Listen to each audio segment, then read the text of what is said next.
Technology campus ග්‍රැජුවේෂන් එක දවසේ අපිට තවත් අද දවසේ ග්‍රැජුවේට් වෙන කෙනෙක් හම්බ වුණා. ඉතින් මම මුලින්ම දැනගන්න කැමතියි මොකක්ද ආගේ නම?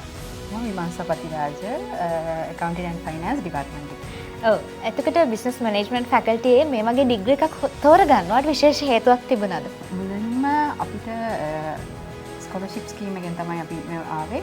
එතකොට accounting and finance කියන ඩිග්‍රී එකට SLTC එකේ තිබ්බා reputation එකක්. එතකොට ඒ නිසා තමයි සහ මගේ පැෂන් එක accounting and finance පැත්තට. මොකද මම මගේ කැරියර් එක ස්ටාර්ට් කරන්න ෆවුන්ඩේෂන් එක පටන් ගත්තේ AAT වලින්. ඊට පස්සේ chartered. එතකොට ඒකට සපෝට් එකක් විදියට මේ ඩිග්‍රී එක තෝරගත්තා.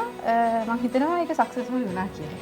ඔව්. එතකොට මේ මෙඩල් එකක් ලැබිලා තියෙනවා. මොකටද මේ එග්‍රී කිරීම ලැබුණේ? මේක හම්බුනේ academic excellence in accounting and finance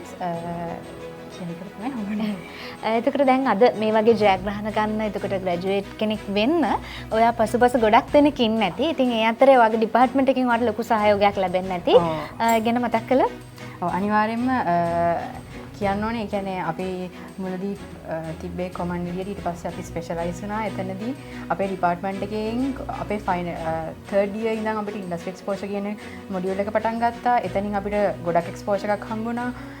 ඒකෙදී එතකොට අපේ ඇකඩමික්ස් බැලන්ස් කරගන්න ඔක්කොම බැලන්ස් කරගන්න අපිට ඩිපාර්ට්මන්ට් එක පැත්තෙන් ලොකු සහයෝගයක් හම්බුණා. ඩෙඩ්ලයින්ස් අසයින්මන්ට්ස් ඒවට ඔක්කොම ෆ්ලෙක්සිබල් විදියට. එතකොට ෆයිනල් ඉයර් එකේදී ඉන්ටර්න්ෂිප් එකත් අපිට සක්සස්ෆුල් ඉවර කරගෙන අපේ ඩිග්‍රී එකත් කරගෙන ඩිසර්ටේෂන් එකත් කරන්න අපේ ඩිපාර්ට්මන්ට් එකේ ඉන්න අපේ ඩිපාර්ට්මන්ට් හෙඩ් ඇතුළු ඔක්කොම ලෙක්චරර්ස්ලාගෙන් ලොකු සපෝට් එකක් හම්බුණා. ඒක අනිවාර්යයෙන්ම කියන්න ඕනේ. හරිම සපෝටිව් ලෙක්චර් පැනල් එකක් ඉන්නවා අපේ ඩිපාර්ට්මන්ට් එකේ. ඒක මුළු බැච් එකම කියනවා.